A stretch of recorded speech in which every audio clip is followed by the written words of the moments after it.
Hello everyone. Daily current affair series में आज हम लोग देखेंगे 8 जून 2022 के करंट अफेयर। तो आते हैं आज के पहले करंट अफेयर पे। एक्सरसाइज संप्रीति 10 भारत और किस देश के बीच एक संयुक्त सैन्य प्रशिक्षण अभ्यास है। आपके पास ऑप्शन है बांग्लादेश, ऑप्शन बी है इंडोनेशिया, ऑप्शन सी है मालदीव, ऑप्शन डी है मलेशिया। तो सही आंसर यहाँ पे क्या होगा? ऑप्शन ए आपका यहाँ पे सही आंसर हो जाएगा बांग्लादेश। एक्सरसाइज संप्रीति 10 भारत और बांग्लादेश के बीच एक संयुक्त सैन्य प्रशिक्षण अभ्यास है। अब कुछ इंपॉर्टेंट एक्सरसाइज देख लेते हैं। गरुड़ शक्ति किन दो देशों के बीच होता है? तो भारत और इंडोनेशिया के बीच। एक्वेरिन भारत और मालदीव के बीच। हैंड इन हैंड भारत और चाइना के बीच। कुरुक्षेत्र किन दो देशों के बीच होता है? तो भारत और सिंगापुर के बीच। मित्र शक्ति होता है भारत और श्रीलंका के बीच। नोमैटिक एलिफेंट भारत और मंगोलिया के बीच।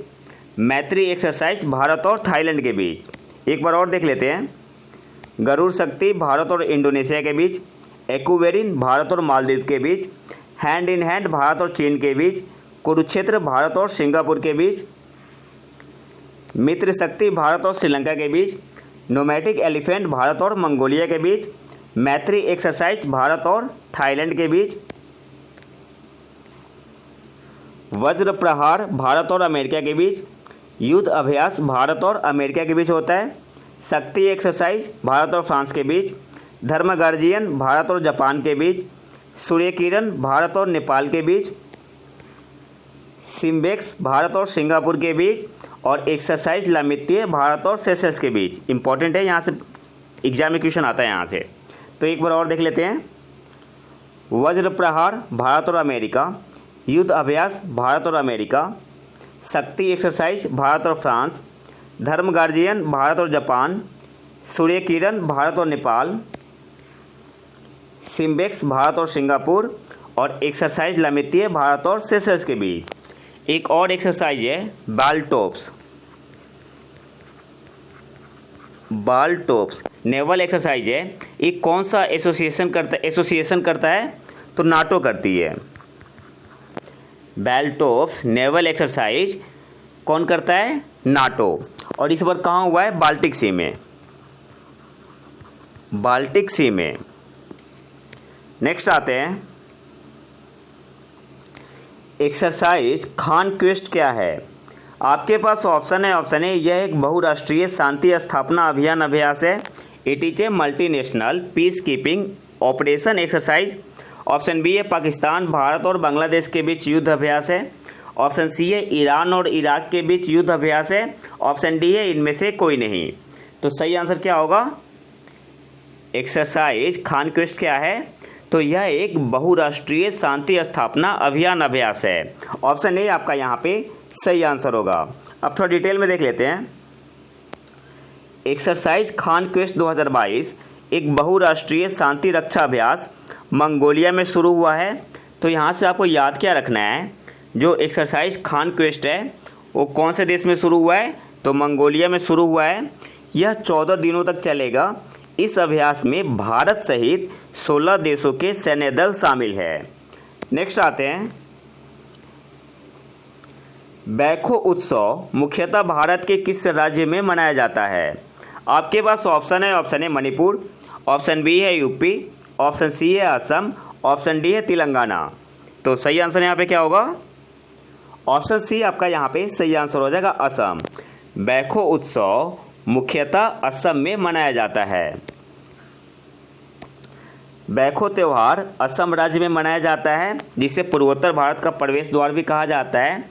यह भारत के राभा जनजातियों द्वारा मनाया जाता है। जो बैखो त्यौहार है, बैखो उत्सव, यह भारत के राभा जनजातियों ट्राइब द्वारा मुख्य रूप से मनाया जाता है। नेक्स्ट आते हैं। पर्यावरण प्रदर्शन सूचकांक इन्वायरमेंटल परफॉर्मेंस इंडेक्स 2022 में भारत का स्थान क्या है? आपके पास ऑप्शन है 120, ऑप्शन बी है 148, ऑप्शन सी है 159, ऑप्शन डी है 180। तो सही आंसर यहाँ पे क्या होगा? ऑप्शन डी आपका यहाँ पे सही आंसर हो जाएगा 180। पर्यावरण प्रदर्शन सूचकांक 2022 में भारत का कौन सा स्थान है? तो ऑप्शन डी आपका यहाँ पे सही आंसर हो जाएगा 180। अब थोड़ा डिटेल में देख लेते हैं यहाँ पे। 2022 पर्यावरण प्रदर्शन सूचकांक हाल ही में जारी किया गया था, जिसमें जलवायु परिवर्तन प्रदर्शन, पारिस्थितिकी तंत्र, जीवन शक्ति और पर्यावरणीय स्वास्थ्य की 11 मुद्दों की श्रेणियों में 40 प्रदर्शन संकेतकों पर 180 देशों की रैंकिंग की गई थी। यहाँ से आपको याद क्या रखना है, एग्जाम में क्वेश्चन पूछता है पर्यावरण प्रदर्शन सूचकांक में कितने इंडिकेटर पर 180 देशों की रैंकिंग की गई थी, तो आपको याद क्या रखना है 40 इंडिकेटर पे। इंडेक्स 2022 में डेनमार्क को पहला स्थान मिला है और स्कोर कितना है, ईपीआई स्कोर कितना है 77.90। ये भी याद करना, एग्जाम में पूछता है यहाँ से। इसके बाद दूसरे पोजीशन पे कौन है, तो यूनाइटेड किंगडम है, इनका स्कोर क्या है 77.70 और फिनलैंड तीसरे स्थान पर है। और इसके बाद फिनलैंड के बाद है माल्टा और स्वीडन। और भारत ने 18.9 स्कोर किया और अंतिम स्थान पर रहा। टोटल 180 देशों में भारत का पोजीशन कितना है, सबसे लास्ट में है, 180 पे है।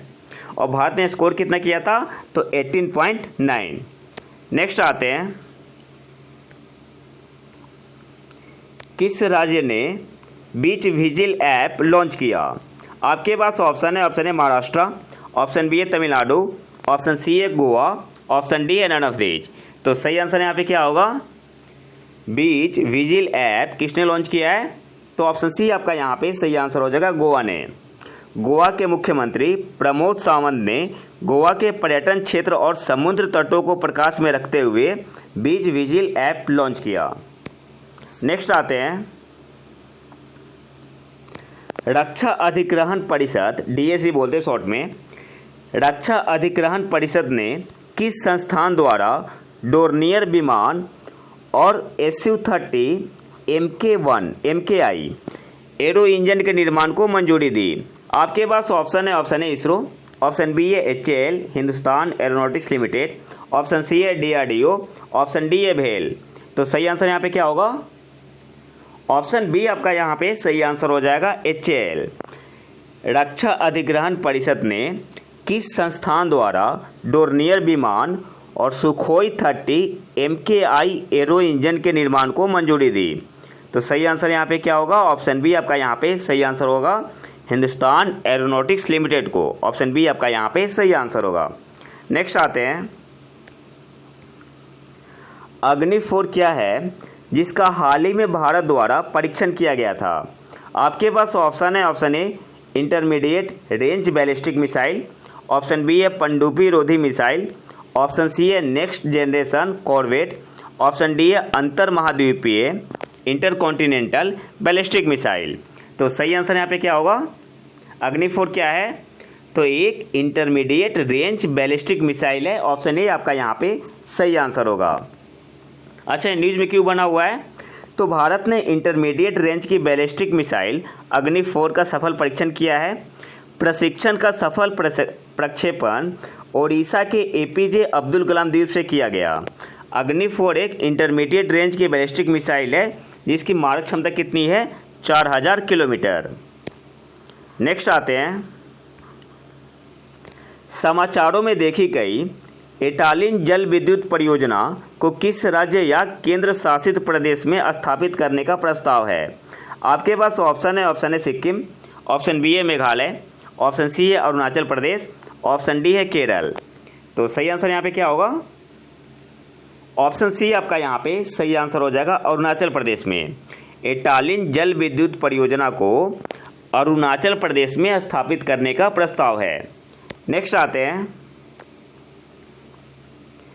किस भारतीय सार्वजनिक क्षेत्र के उद्यम ने नवीनीकृत जैव विविधता नीति रिन्यूड बायोडाइवर्सिटी पॉलिसी 2022 जारी की। आपके पास ऑप्शन है NTPC ने, ऑप्शन बी है ONGC, ऑप्शन सी है सेल, ऑप्शन डी है भेल। तो सही आंसर यहाँ पे क्या होगा, ऑप्शन ए आपका यहाँ पे सही आंसर हो जाएगा, NTPC। और NTPC was the first PSU to issue biodiversity policy in the year 2018।